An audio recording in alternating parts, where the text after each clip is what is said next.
The next example problem, we'll be analyzing a two-lane highway facility that's located in Ocala, Florida.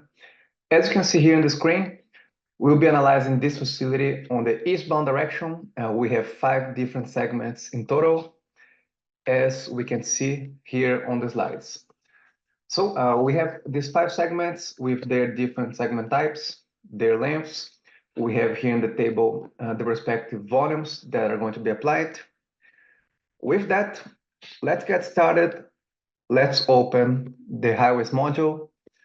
We will start a new file and we need to start a two-lane facility.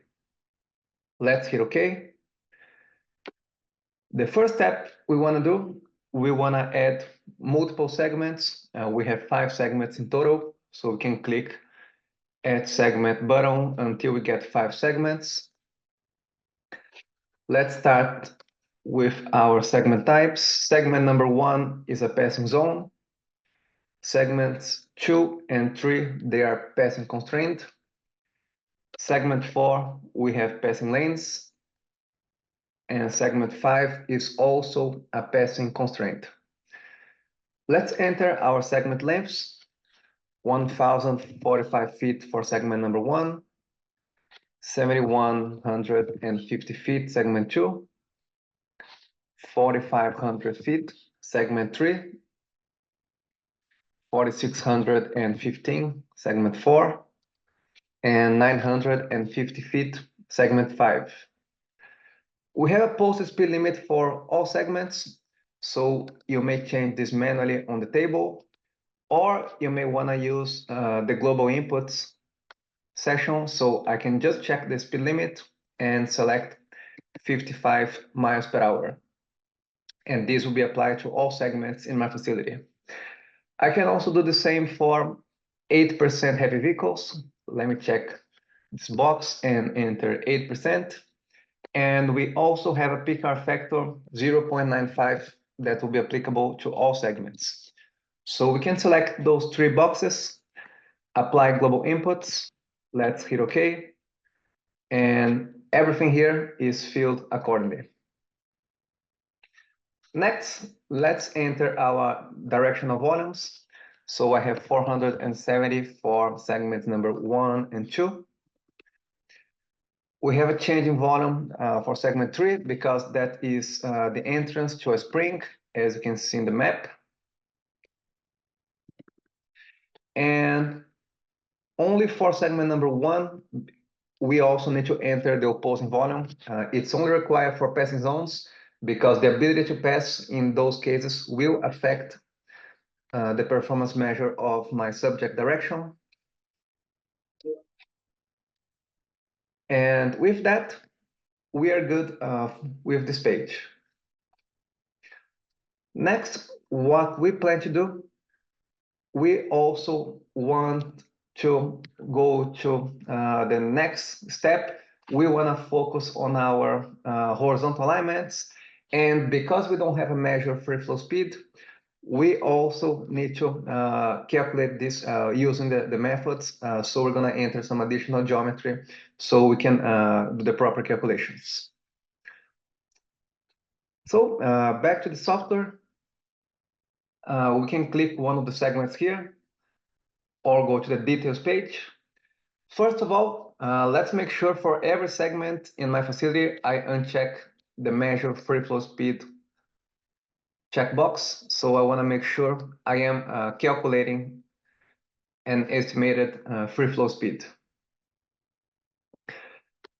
We don't have to change anything about lane width or access point density or shoulder width. We're going to use the default values of 12 feet for lanes, 6 feet for shoulder, and no access point density. And next, in our table, we also want to model our horizontal curves. We have a curve on segment number 3. So let's make sure we select segment 3 here. And just like we did with the segmentation process, we are also going to add 2 different subsegments. So as you can see on the table, we have 3 subsegments. Let me get back to the slides. One tangent followed by one horizontal curve, one tangent. We have the respective lengths. And for the curves, we're going to enter the curve radius and the super elevation. Then let's do this in the software. My subsegment number 1 has a length of 650 feet. Subsegment 2, 1990 feet. Subsegment 3, 1860 feet. Subsegment number 2 is a curve, and we have a curve radius of 5,730 feet and a super elevation profile of 3%. We are then going to repeat the same process for segment number 4. So again, I add 2 subsegments. Subsegment number 2 is a curve. Segments 1 and 3 are tangents. Then subsegment 1, I have a length of 700 feet. Subsegment 2, 1,480. Subsegment 3, 2,435 feet. For my curve, I have a radius of 2,860 feet with a super elevation profile of 5%. And with that, we're done with our data input process. We can proceed to our report. And this is what we'll be seeing here. We have 5 segments in our report, starting with segment 1. This is a passing zone. Here I don't have any subsegments, so if I had any speed calculations would be shown over here. For segment number 1, I have a computed follower density of 4.4 followers per mile per lane, which would give me a level of service C in that case. Then proceeding to segment number 2. This is a passing constraint. Here, I also have a follower density of 4.3 followers per mile per lane, so very similar, and also gets me a level of service C. Going down to segment number 3. Here I have a curve, so as you can see here on the table, now we have speed computations for each subsegment. You can also notice that the computed speed for the curve is not different from tangent, which is also possible. Not every curve is expected to have a computed speed that is smaller than a tangent, and that's one of the cases. And here are performance measures. I have an adjusted follower density of 4.8 followers per mile per lane, which will translate into a level of service C for segment number 3. Then segment number 4, this is a passing lane. So one additional table, you'll notice there are the passing lane results.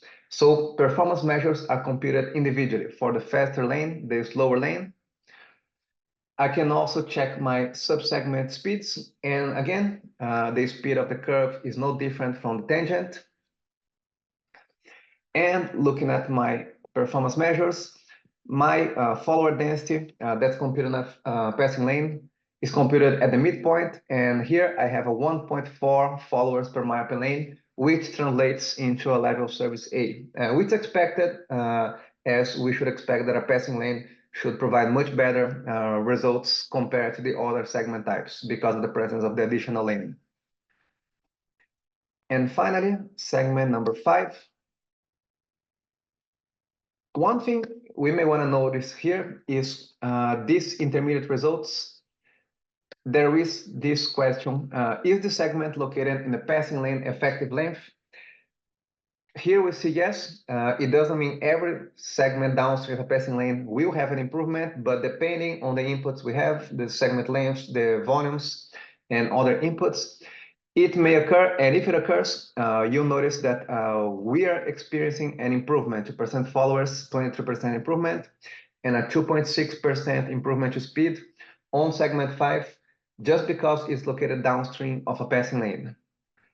And with that, once we look at our performance measures here, we have a follower density of 3.8 followers per mile per lane, which results in a level of service B. which is better than the average of the other segments that were mostly around level service C, with exception of the passing lanes that are operating at level service A. And at the end, these are my facility results. I also get computations for VMT, vehicle miles traveled. I have the vehicle hours of delay, 0.3 vehicles hours of delay, an average follower density of 3.7 followers per mile per lane, which will give me a level of service B for the entire facility. At the bottom, we got some graphical distribution of performance measures. You can see speed is slightly higher on segment 5, and that's because of the presence of the upstream passing lane.